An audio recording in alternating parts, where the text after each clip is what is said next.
So ito na mga kababayan, nandito na kami sa eskwelahan. Ito yung pamantawan ng eskwelahan. So dito na mag-aaral si Ninita. So nung una sa Laguna ka po mag-aaral.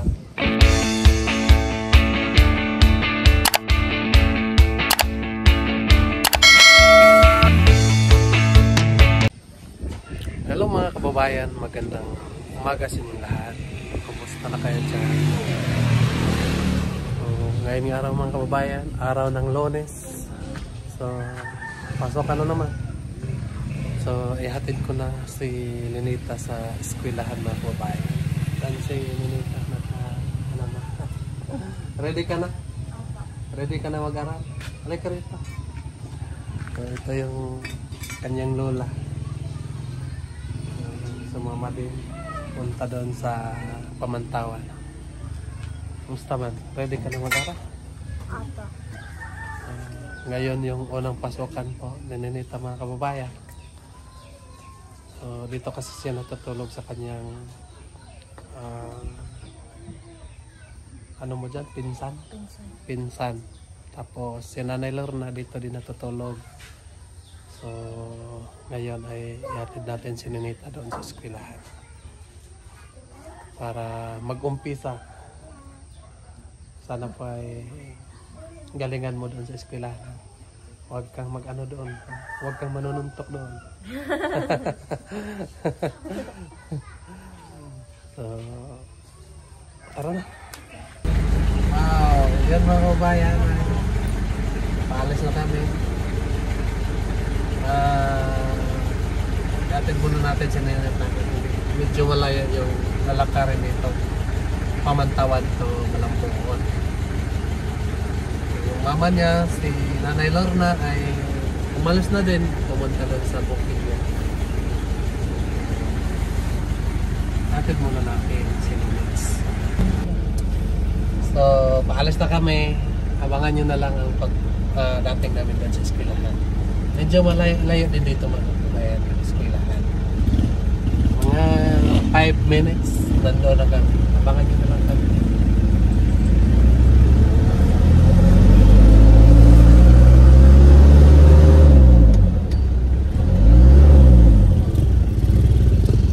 Dala natin itong ating tarak-tarak. Excited ka na sobra? 1 plus 1 1 plus 1 pila man? 2. Wow, ang galing naman. Ang galing mo naman. Dapat ngayon magpunta ka sa eskwelahan. Dapat pag-uwi mo mamaya meron kang meron kang matutunan. Wow, pag-uwi mo na sa school mamaya dapat meron kang matutunan, diba?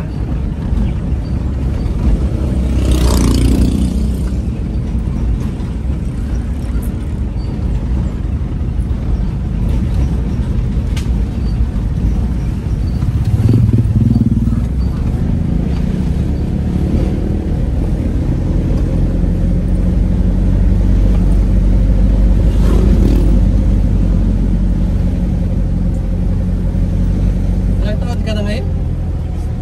16.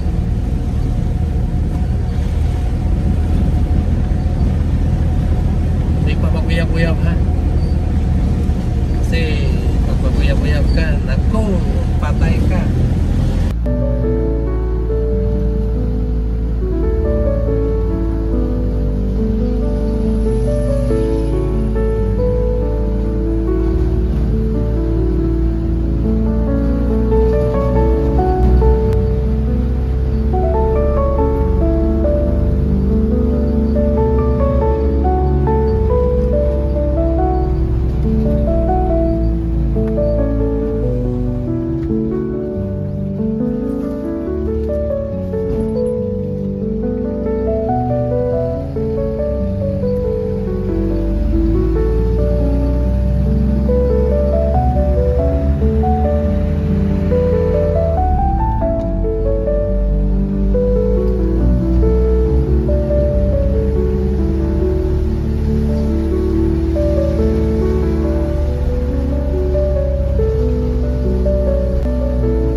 Tulog. Diyan sa ano mo. Saan? Doon pa rin? Sa? Doon kay Juanita.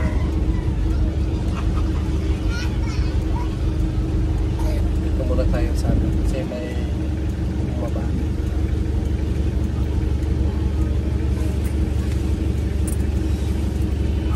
Pero kung ano, ito pinaro. Sasa mo? Kung Ha? Hindi naman. Panit pa. meron ba yung pamahog?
So ito na mga kababayan, nandito na kami sa eskwelahan. Ito yung pamantawan ng eskwelahan. So dito na mag-aaral si Ninita. So nung una sa Laguna ka po mag-aaral. So ngayon ay dito ka na sa atin. No? So sana po ay magpakabait ka din na at makinig ka lang sa mga turo ng teacher mo. Yun lang naman ang importante, di ba? Kailangan nga kapag may turo ng teacher ay ilagay ng ulo. Ha? So, at huwag kang mangangaway doon. Baka mangangaway ka doon. Baka kinabukasan ay ipatawag ng teacher si Sir Paul. Kasi nanggulog ka doon sa classmate mo. Ha? Baka magtataka na lang si Sir Paul na may sulat ng pinapadala. Si Ninita dito ng gulo. So pagpunta natin dito sa school para matuto tayo. So, kailangan ay kada hapon galing ng eskwelahan dapat meron tayong matutunan. So tara, punta ka na sa eskwelahan.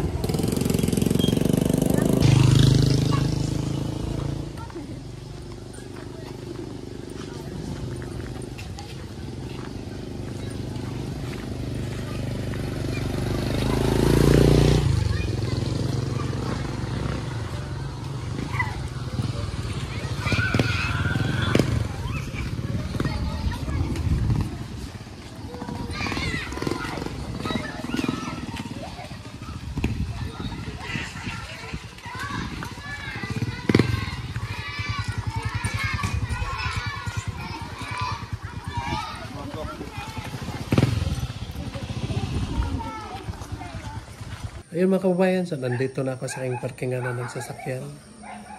Kararating ko lang po mga kababayan. So, si Ninita ay nandun na sa kanyang eskwelahan. So, tulungan natin siya mga kababayan. Pagdasal natin siya nga makatapos sa kanyang pag-aaral. No? Kahit masabi natin nga parang may kahinaan sa kanyang utak, hindi tayo magpakawala ng pag-asa mga kababayan. Walang imposible kapag isalig natin sa Panginoon. Siya na yung bahala. Magdasal lang tayo para sa kanya mga kababayan. Kasi po ay siya din po ay gusto din nga makapagtapos sa kanyang pag-aaral.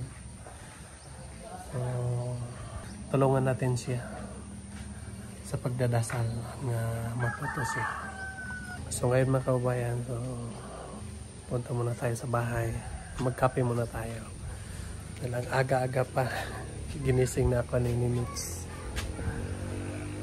Magpahatid sa eskwelahan.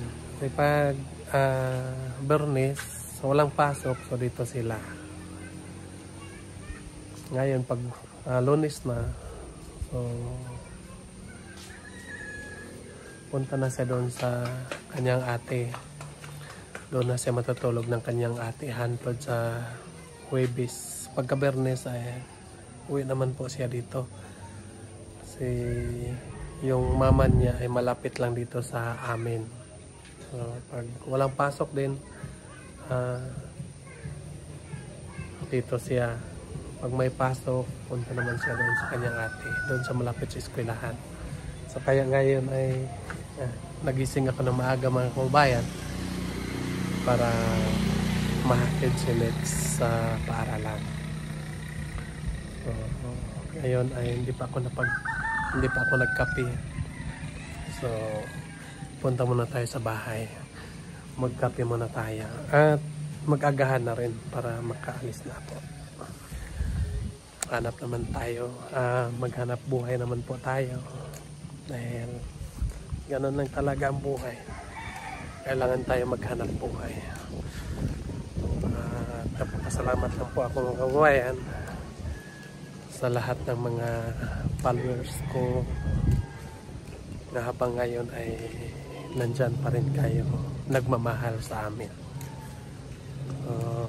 Nagpapasalamat din ako sa ka-team ko sa kanilang pagmamalasakit sa akin, sa kanilang pagtulong sa akin, at lalo na po kay Sir Paul. Maraming salamat po sa inyong lahat. So dito muna tayo sa bahay, mag-coffee muna tayo. Yan.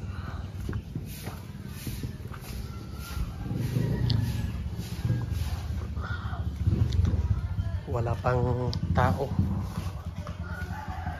Dito tayo magkape tayo dito. Uy, pare ko eh. Kape. Ito yung pinsan ko mga kababayan.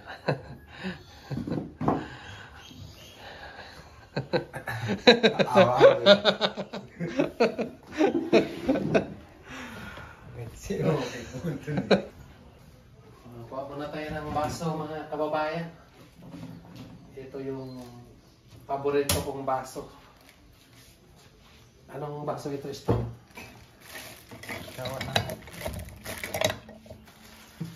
Yan ang niyog na baso. Maraming salamat po sa nagbigay nitong baso. May pangalan pang nakalagay. So, support nyo yung kanyang vlog. Tsaka, kompleto ito. May kutsara. Diba? Ayos. Ito muna yung ating kape. Ito yung ano, yung Kasi sobrang lamig po mga kababayan. Kagagaling ko lang ng hatid kay Nilita sa eskwelahan.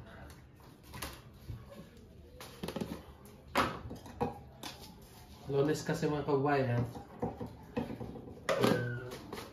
dito siya kahapon. So, mamaya, doon na siya matulog sa kanyang kapatid. So, malayo kasi kapag dito pa siya umuwi. So, mas mabuti nga doon na lang kasi sobrang lapit lang po yung eskwelahan niya. Happy mo na tayo. Tanong po ito.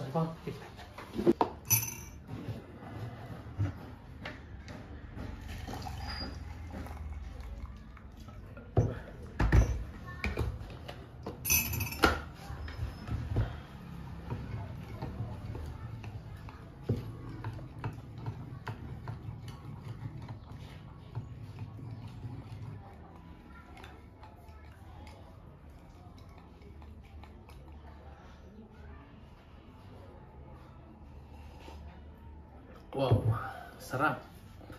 Lasang-lasa, lasang kape.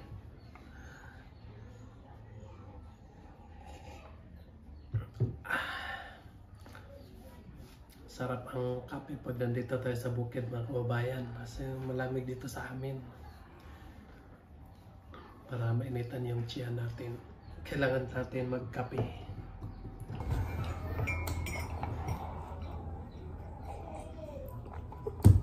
Sarap mga kababayan.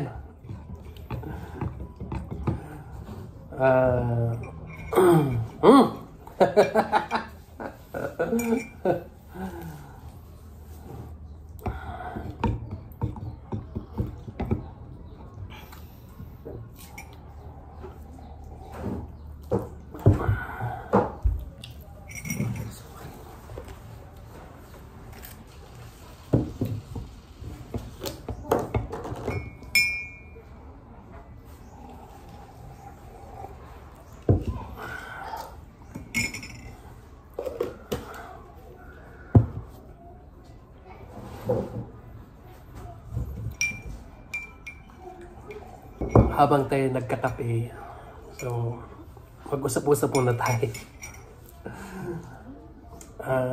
May balak ako mga kababayan nga bigyan ko ng package yung pamilya ni ka-aktor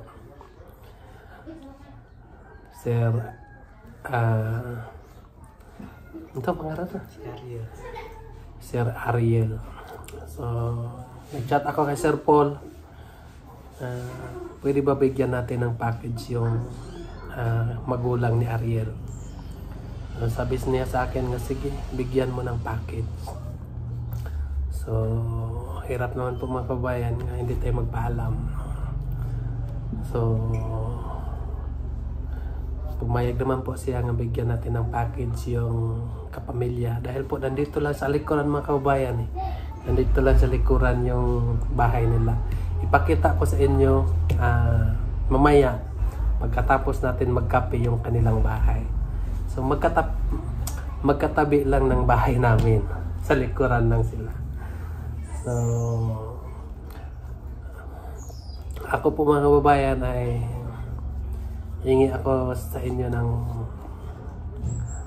pasensya, patawad. Hingi ako sa inyo ng patawad sa mga lahat ng nag-chat sa akin na nagtatanong kung totoo ba ang pagkawala ni Ninita. So sana maintindihan nyo bakit hindi ako sumagot sa mga tanong nyo sa akin, no? Minsan magsasabi lang ako sa inyo nga panoorin nyo na lang hanggang sa dulo. Kasi po mga kababayan ay ang ginagawa namin, ang inisip po ni Sir Paul mga kababayan ay meron ding aral na makukuha natin, lalo na kami ng mga katutubo. So, ang aral doon mga kabayan, ang pinaka-importante doon nga nakita ko nga pinaka-importante sa atin yung mag-aral. So, yun ang nakita ko. Kahit tinangay na ng lalaki yung bata, pero pinilit pa rin ng magulang nga kunin yung kanyang anak para makatapos lang sa kanyang pag-aral.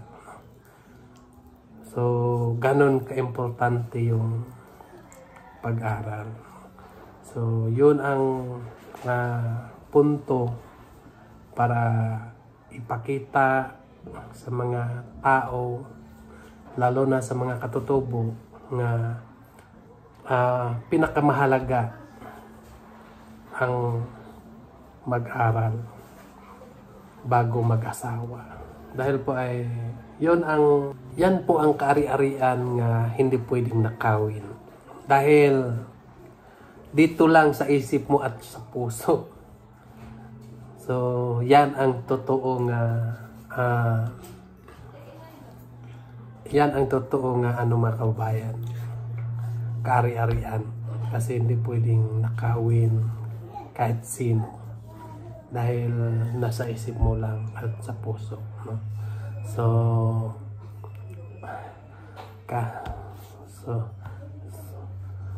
sorry na lang, no? Sorry na lang sa lahat nga nagtatanong sa akin, kasi po ay hindi naman yan makasalanan, dahil may aral pa din nga matutunan natin. Kasi sa amin mga tribo, mga kababayan, ang isip namin, lalo na sa mga matatanda, I don't know ngayon. Ewan ko ngayon mga kababayan. Pero nung una, pag ang anak nila ay mag-13 na, masaya na po yung magulang. Dahil ang isip nila, mabawas-bawasan na yung gastusin nila. Dahil kung mag-13 na, mag-14 na, sila lang mag-usap yung mga magulang. Tayo, tulad tayo ay mga anak, wala tayong kaalam-alam. Hindi natin alam nga mamaya palang gabi, ikakasal na tayo. So tulad sa akin noon, nga ibuya ako, mabuti na lang ay kahit ganito ako, pero meron din akong kunting talino. So kaya ay hindi ako napaasawa ng maaga. So yung mga magulang ko noon, yung papa ko at saka yung papa ng babae, nag-usap nga nagustuhan nila yung ugali ko, tapos nagustuhan din ng papa ko yung ugali ng babae. So sila yung nag-usap, pero dumating yung panahon nga sinabihan na niya ako ng sinabihan na ako ng papa ko. So doon na kami nag-usap, no? So yung papa ko din, kahit gusto niya, pag ayaw ko, hindi naman niya ipipilit yung kagustuhan niya. So hindi kami nagkatuluyan. So kaya ay sa mga kababayan kong katutubo, lalo na sa mga may asawa na ngayon, may mga anak na, so kailangan natin tularan natin si Nanay Lorna. So yun mga kababayan, no? So, tapos na kami nagkape. So ay, meron pa palang kape.